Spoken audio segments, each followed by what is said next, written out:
Cabinet congratulates Foreign Minister Dr. Khalilur Rahman on being elected President of 81st Session of United Nations General Assembly. Prime Minister Tariq Rahman chairs meeting on implementation of Teesta Master Plan.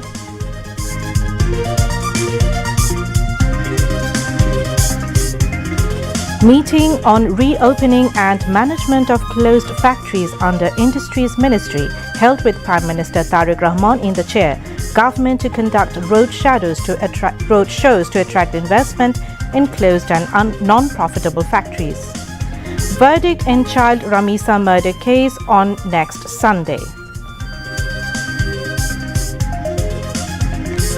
Concerning deaths of 6 newborns, investigation committee's report clearly proves negligence of Ad-Din hospital authorities, says Health Minister.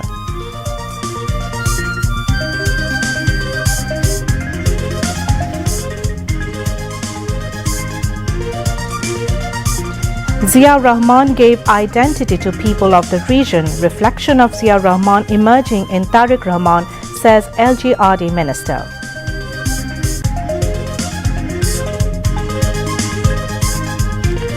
Due to Zia Rahman's non-alliance foreign policy, even President of India recognized him as proclaimer of independence, says Information and Broadcasting Minister.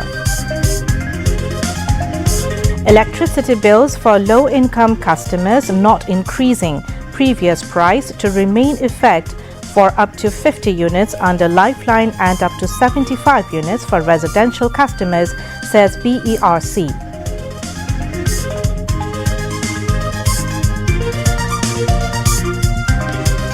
U.S. House of Representatives passes a proposal to deter President Donald Trump from attacking Iran.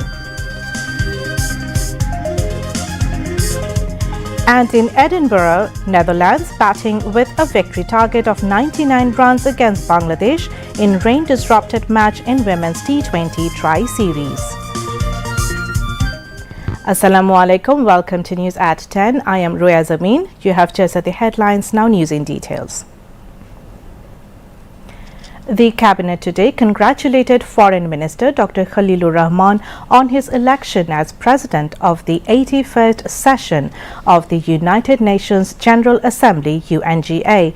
The Cabinet extended the felicitation at its meeting at the Public Administration Meeting Room of the Cabinet Division in the Bangladesh Secretariat this evening.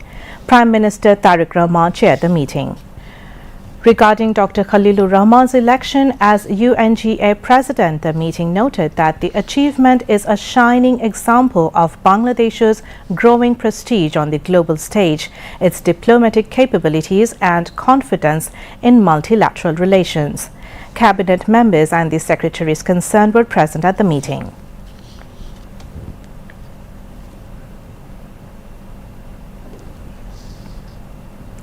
A meeting regarding the implementation of the Teesta Master Plan was held with Prime Minister Tariq Rahman in the chair. The meeting was held at the Prime Minister's office in the Cabinet Division of the Bangladesh Secretariat this afternoon.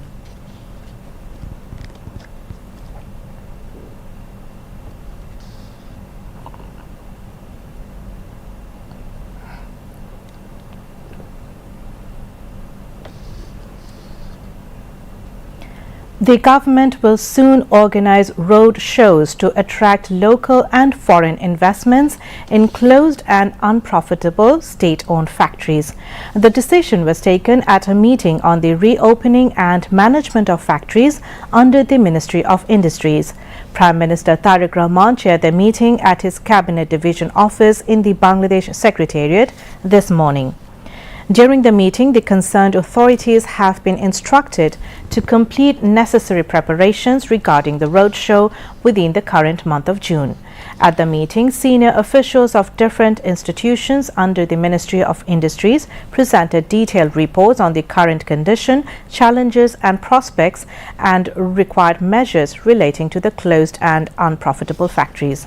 Prime Minister Tariq Rahman directed the authorities concerned to identify effective ways to quickly reopen closed factories and turn unprofitable factories into profitable ones. The Prime Minister also placed special emphasis on attracting both domestic and foreign investments to these factories.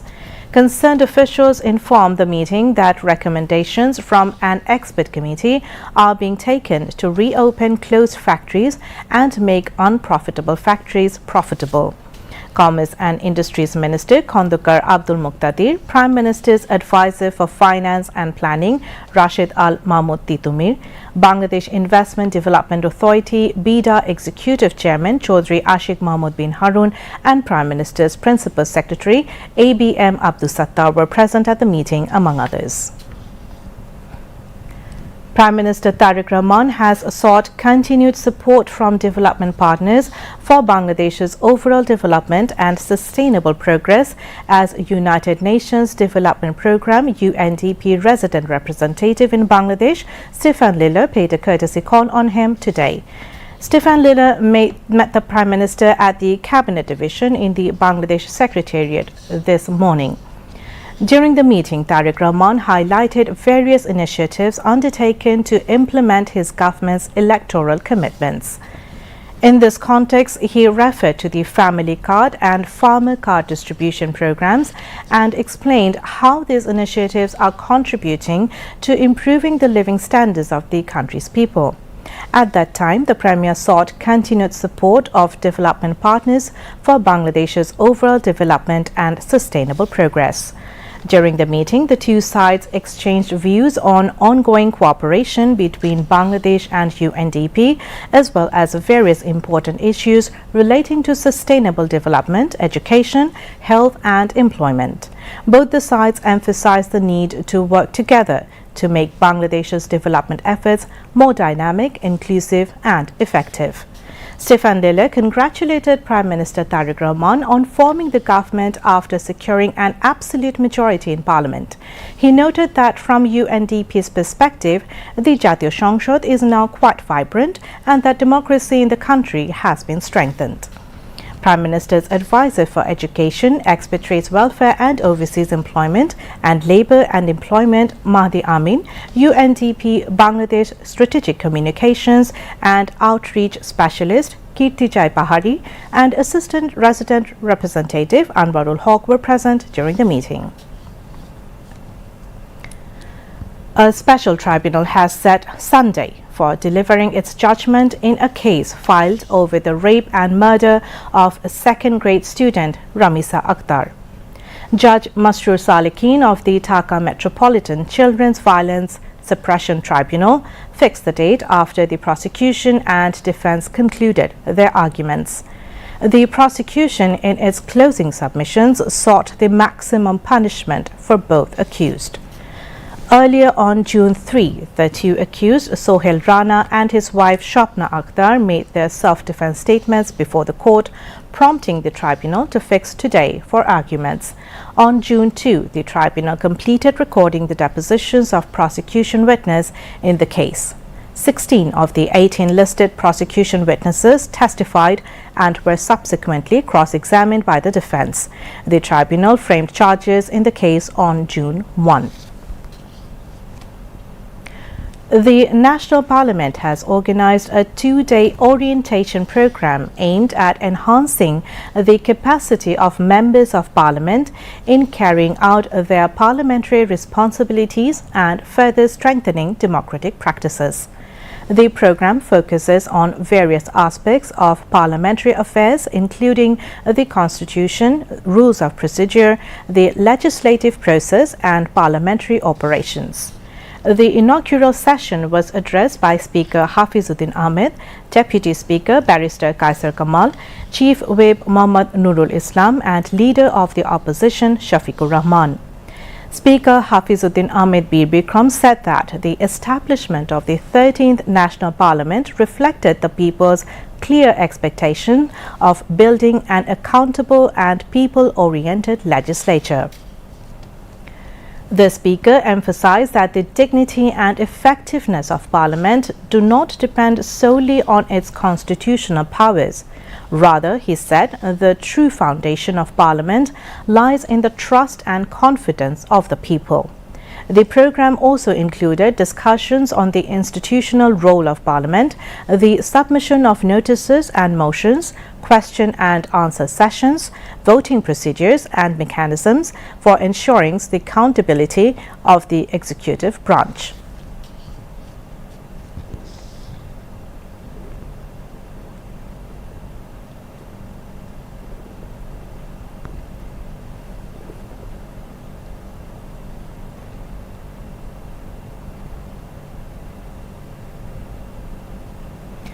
Following the victory of the presidential election at the 81st session of the United Nations General Assembly UNGA by defeating the candidate of Cyprus, Foreign Minister Dr. Khalilur Rahman said that this victory is a victory for Bangladesh and its democracy.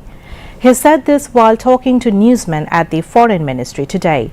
The minister has dedicated the victory to the future of Bangladesh. The Foreign Minister further said that this victory was possible due to firm support of Prime Minister Tariq Rahman. In the case of newborn's death at Ad-Din Hospital at Moghbazar in the capital, the investigation committee has said there was extreme negligence of the physicians and nurses engaged in healthcare as well as of the hospital authority. It also reported that the hospital's infrastructure is unfit for use. Health and Family Welfare Minister Sardar Mohammad Shakhawat Hussain said this at a press conference after receiving the report of the investigation committee formed over the death of 6 newborns at Ad-Din Hospital at the Secretariat this afternoon. The minister said the investigation report revealed serious shortcomings in the hospital's environmental and administrative management in addition to the negligence of the hospital authorities. Based on the recommendations of the investigation committee, a decision will be taken regarding punitive measures on Sunday, he added. Local Government, Rural Development and Cooperatives Minister Mirza Fakhrul Islam Alamgir said that Zia Rahman gave the people of this land a distinct identity. Meanwhile, Information and Broadcasting Minister Zahiruddin Shapun said that due to Zia Rahman's independent and non-aligned foreign policy, Bangladesh has not made any enemies around the world. He also claimed that even the President of India has recognized Zia as the proclaimer of Bangladesh's independence. They made these remarks at a seminar titled Zia Rahman's Independent and Non-Aligned Diplomacy in the Current Context, organized by the Press Institute of Bangladesh PIB in the capital this morning. Speakers at the event said that Zia Rahman initiated a realistic and pragmatic approach to diplomacy, moving beyond emotional considerations. They noted that he also laid the foundation for economic diplomacy in Bangladesh and helped establish the people of the country with a strong sense of their own identity. They further stated that the July uprising had defeated those who had spread various forms of propaganda against Zia Rahman. Participants at the seminar also expressed the view that India-related policy remains the greatest challenge in Bangladesh's foreign relations. Following the seminar, the guests visited a newspaper exhibition at PIB featuring reports and coverage related to Zia Rahman. Information and Broadcasting Minister Zahiruddin Shapun has sought Australian cooperation in utilizing their knowledge, experience and technological expertise in forming a strong and independent media commission and in preventing misuse of AI. He sought this support when Australian High Commissioner to Bangladesh, Susan Ryle, paid a courtesy call on him at his Secretariat office here in Dhaka today.